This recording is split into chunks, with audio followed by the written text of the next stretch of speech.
Hello everyone. Today we shall be discussing about two important mains questions.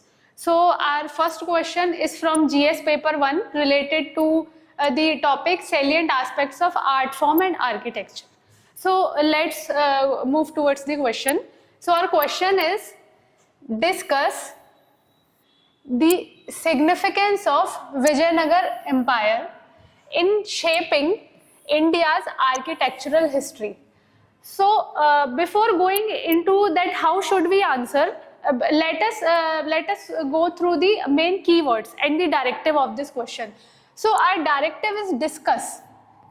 Discuss means you have to now write the answer in very elaborated form. Means whatever you can write about the topic in structured way, you have to write.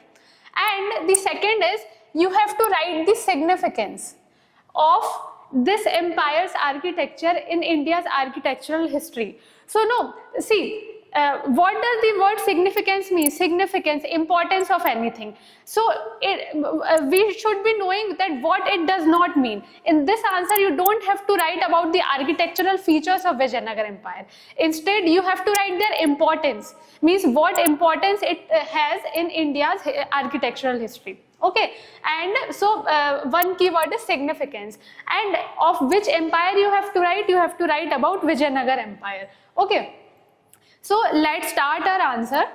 So see, our answer will be structured in three categories, that will be introduction, body and conclusion. Okay, so first I will be discussing in brief that what all we should write. So one of the most important thing, if you are writing anything about any empire in medieval history or ancient history, anything, so please try to write something different, which is different from your competitors, from other students. So always you should try to make a map of any kingdom you are talking. So here if we are talking about Vijayanagar Empire, so we can make a small map of this much area was covered of any question of Vijayanagar Empire, whether it is of literature or architecture or dance form, anything, but we are talking about this empire. So always you should make a map of Vijayanagar Empire and place it under a box and give a title of which empire this map is, and if possible you can also highlight any important place. So Vijayanagar was here. So this is the most important thing. If you can add map in any answer, that will give you at least one extra marks. So this was main thing. Now let us start that how should we introduce any topic. Okay, so no, there is no rocket science that you have to give at least 2 to 3 minutes to think what should I write about intro. You have already read about Vijayanagar Empire in your prelims, that who founded Vijayanagar Empire, what was the reason behind it, Vijayanagar Empire covered which part of India. So all this you can write in intro, no? Correct. You don't have to remember extra things for the introduction. So what all we can write for the intro? Let's see. From the basic knowledge which we have. So let's start with intro. So in introduction you can simply write that who founded Vijayanagar Empire. It was founded by Harihara and Bukka. You know this, right? It was founded by Harihara and Bukka.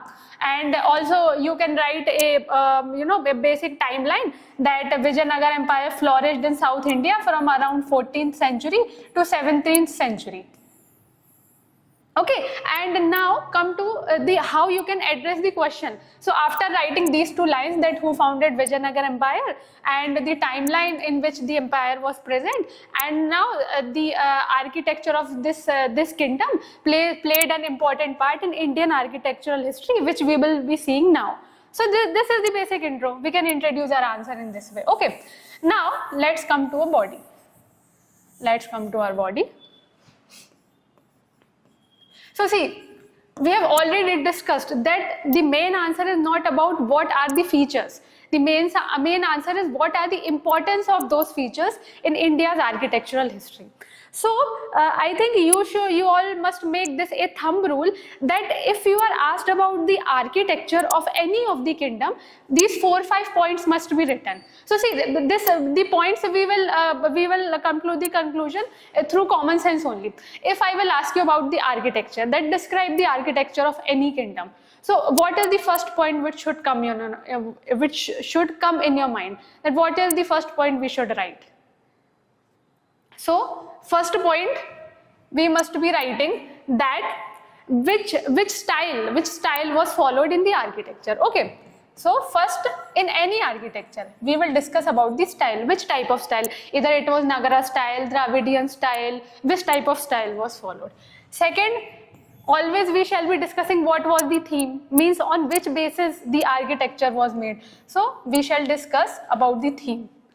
Third, obviously you should have the idea that how the construction of the architecture was done, right? So you should be knowing about the construction material. You should be knowing about the construction material. Also, you should be knowing about the construction technique. This I am talking in general. So it is obviously it is applicable for this answer. In general also, for any architecture it is applicable. Okay. Fourth point, you should discuss that what are other different distinct features. See, obviously, no, the features of Islamic architecture or Nagara architecture would be some of the features different from Dravidian architecture. So now you have to write some of the distinct features, which generally we don't find in other architectures. Okay, so these are the basic points. These are applicable on all type of architecture. Okay, so now let's you can discuss about the style of Vijayanagara Empire. So when you will read about the style of Vijayanagara Empire, so actually no, it followed a mixed style.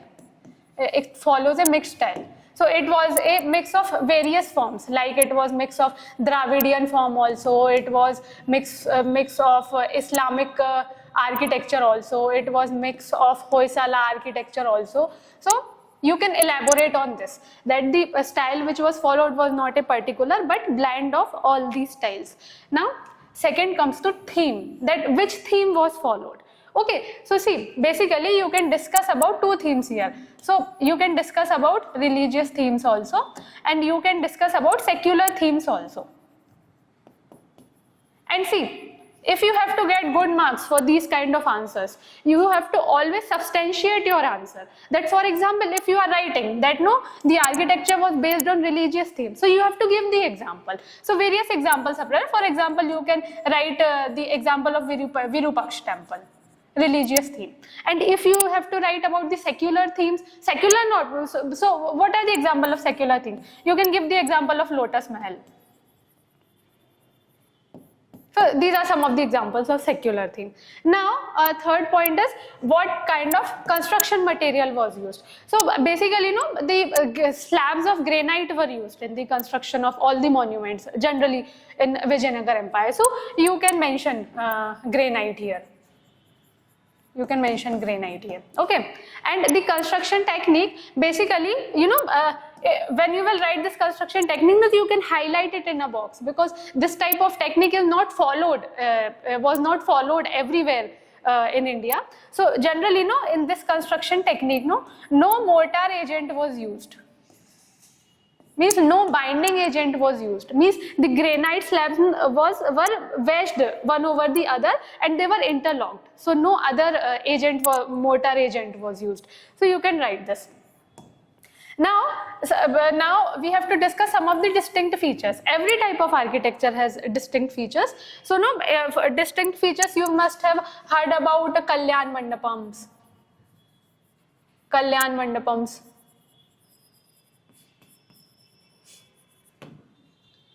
Wait, I will write here.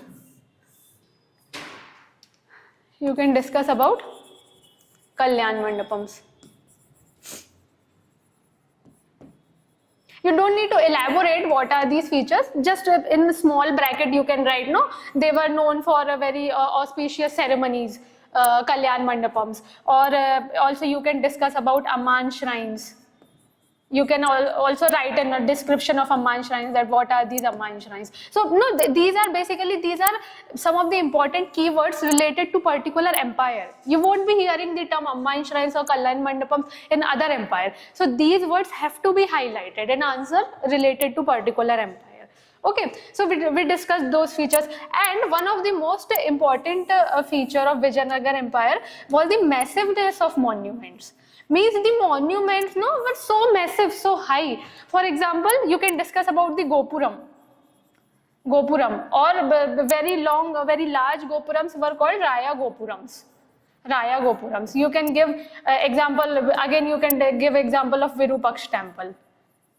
In a religious theme, you can give example of Vitthal Swami temple also. So as you see, we are discussing the points in general, that what all points we can write. Also, we are substantiating those points with examples. So in this way, your answer should be written. Generally, any people can write the points in general.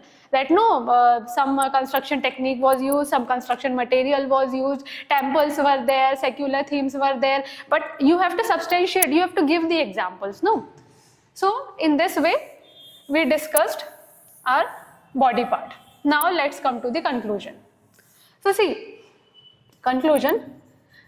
Generally, in answers of this art and architecture, students have the problem that okay, we have introduced the answer because we read some of the facts for our prelims, and obviously the body part we know, but how should we conclude? Because in topics like climate change or social justice, you already know the conclusion, that we have to give some way forward, we have to give some solutions. But for these kind of questions, what should we do?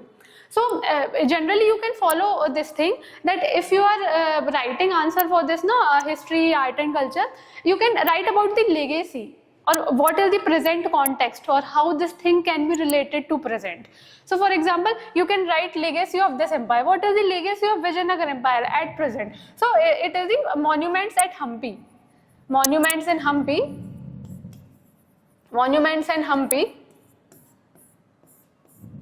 are the legacy of this Vijayanagar Empire, which are still very important in India. Okay, UNESCO World Heritage Site also.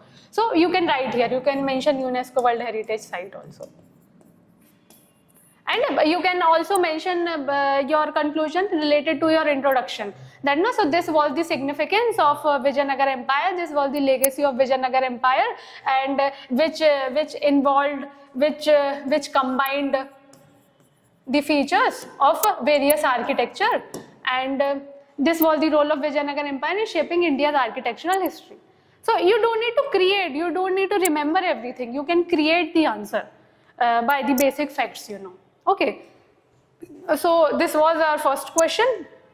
And now let us come to our second question, which is related to GS paper 3, Indian economy and issues related to growth and development.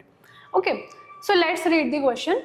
How does inflation affect growth and development prospects of India? And the second question, it has two parts. The second question is, suggest some policy measures to achieve price stability and low inflation in India. Okay. So first let's break down the question. So this question has two parts. First question is asking that how inflation impact growth and development. So what impact inflation have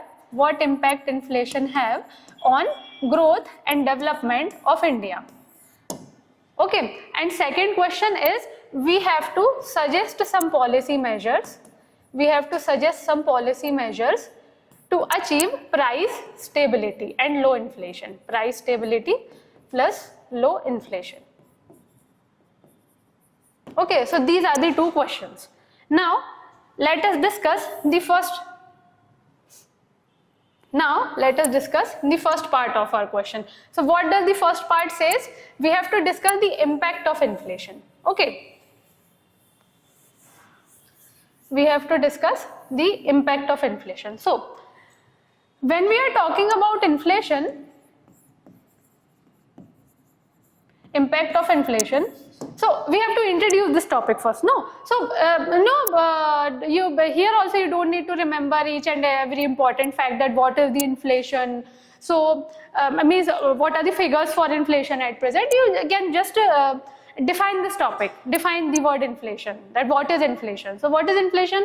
It is gradual rise in the prices of goods or services for a sustained period of time. You can do this. or if you are reading current affairs every day, so you must be knowing that no, at present you can mention the data from current affairs also, that at present rural food prices, rural food inflation, at present rural food inflation surpassed 6%, and at the present the target of RBI target was 4%. Okay, so even if you know the fact of current affairs, it's okay, otherwise you can simply define it. I mean, I'm just giving you options. If you know the definition, if you can simply write the definition of anything, introduction is good. If you can add the current affairs, very good. Okay, so you here you introduce the topic. Now we have to discuss the effect on growth and development. See, growth and development both are different terms. Okay, so one this is growth and this is development. Okay, so this we can say that it is quantitative term and this is qualitative term. Quantitative and qualitative means, for example, we can say growth GDP is increasing. So we can say the country is growing. But if there is inequality, if there is poverty and still GDP is growing, so we can say the qualitative part is not present, means development is not present.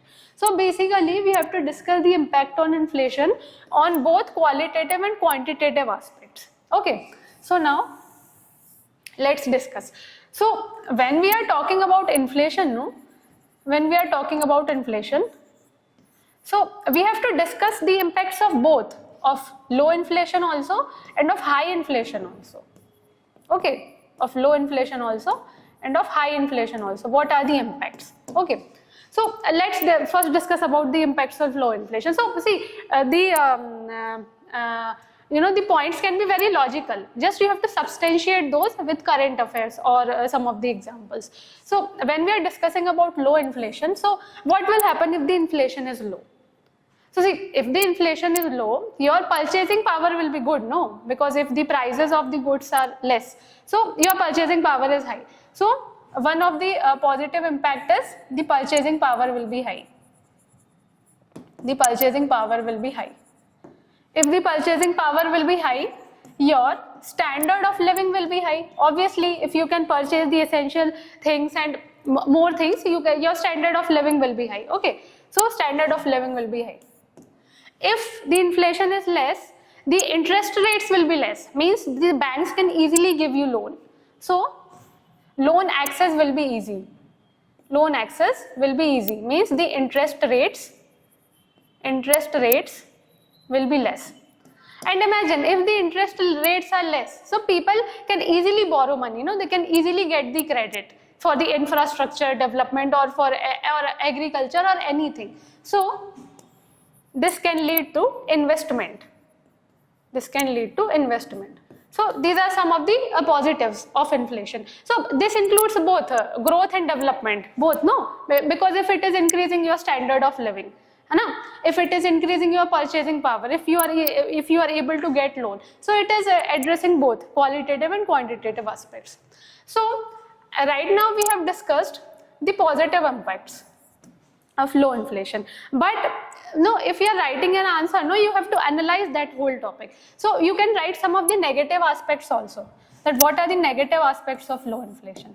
See, if the inflation is very low, no, so sometimes what it denotes that economy is not growing, because a bit of positive inflation is very important for an economy, because it only shows that the purchasing power of people is increasing, means the standard of living is increasing, the economy is growing, the jobs are being generated, then only the inflation will be created, then only the demand will increase. Okay, so it generally represents that economy is not growing at fast pace, So these are some of the positives and negatives of low inflation. Okay, now let us discuss about high inflation. Let us discuss about high inflation. See, if the inflation is high, if the prices of goods increase, your income remains same, then what will happen? Your purchasing power will reduce.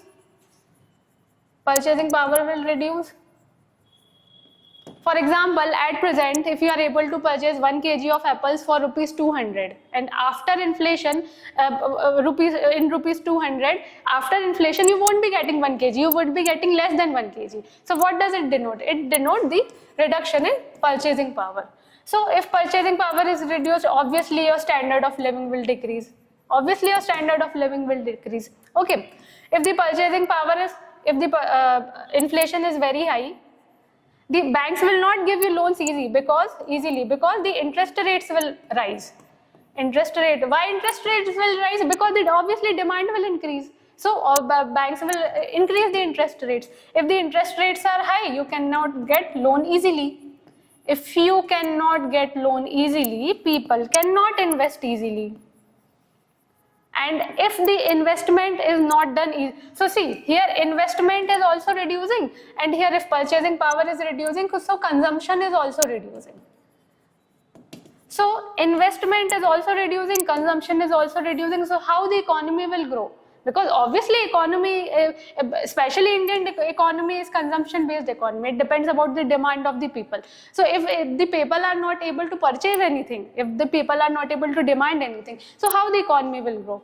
So these are the impacts of high inflation. And plus, as you have discussed one or two negative impact of low inflation, here you can discuss one or two positive impacts also. Right? Earlier also we discussed that a bit of positive inflation is good for the economy because it shows that the economy is growing. So not very high inflation, but a bit of positive inflation is good for economy. Okay. So in this way, we addressed our first part of question.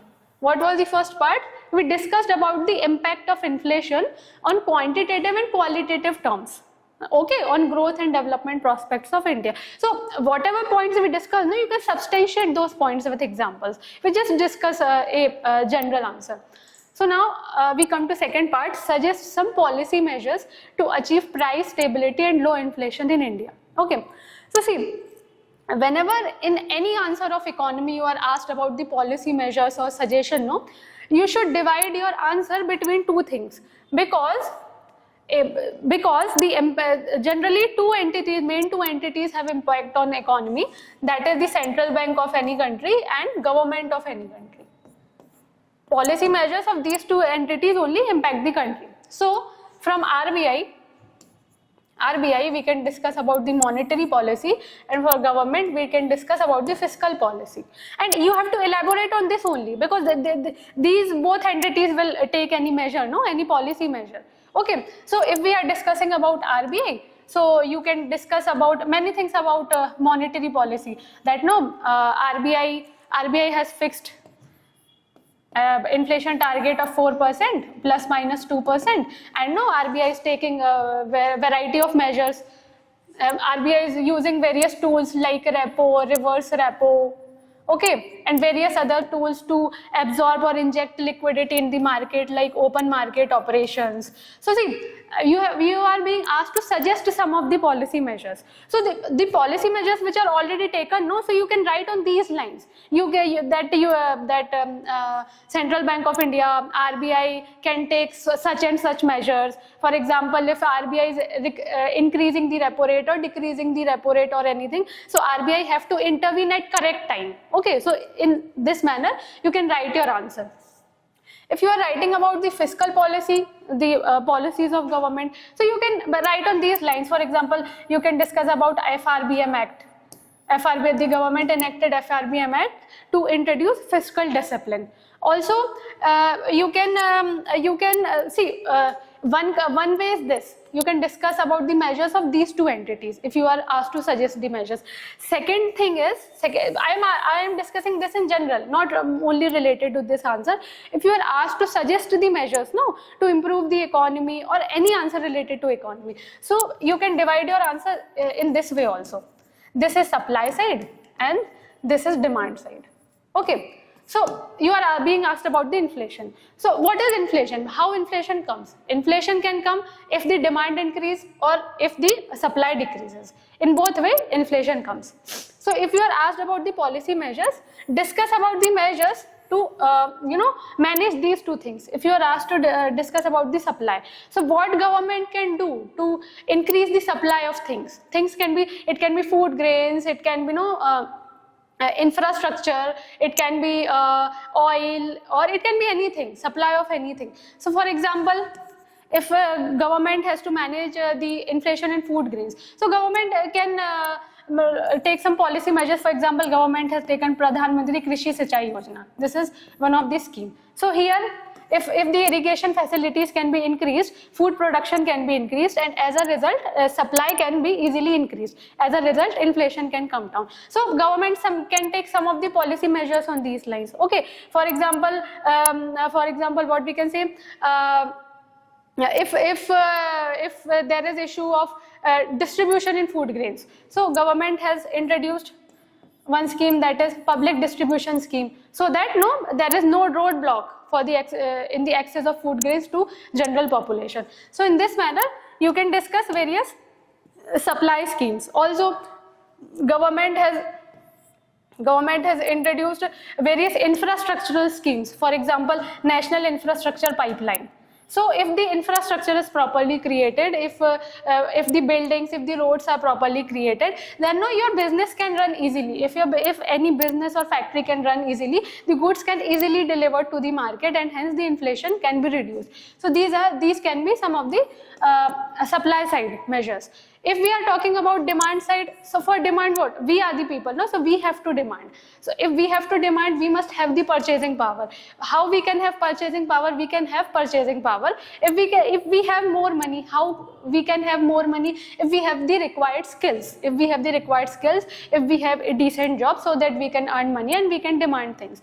So for demand side, you can suggest some of the skill development measures. Some of the skill development measures. Here, some of the skill development measures. Yes. So in this way, the purchasing power of people can increase, and they can easily demand things. Okay. So I think we have discussed our second part of answer. Now we have to write the conclusion. Okay. So obviously for conclusion, now also you don't have to remember every important thing. Conclusion, simply you can write that what all policy measures are taken. But we are not saying that there are lack of policy measures, but the main aim is to monitor inflation, and RBI have to intervene at right time. RBI, because see, generally RBI increases repo rate or decreases repo rate, or government takes some of the policy measures, but sometimes it happens, sometimes the problem is the intervention is too late, that damage is already done. So in conclusion, easily you can write, we have to monitor the inflation, the intervention has to be at the right time, and if you don't get anything to write in conclusion, you can write some of the sustainable development goals. I think SDG 8 is related to this equality and inequality and decent economic growth. Equality and decent economic growth. So you can write this also. That through monitoring and controlling inflation and controlling its effect on growth and development, we can easily address the goals under SDG 8. So in this way, you can complete your whole topic. So I think that's all from my side. Thank you.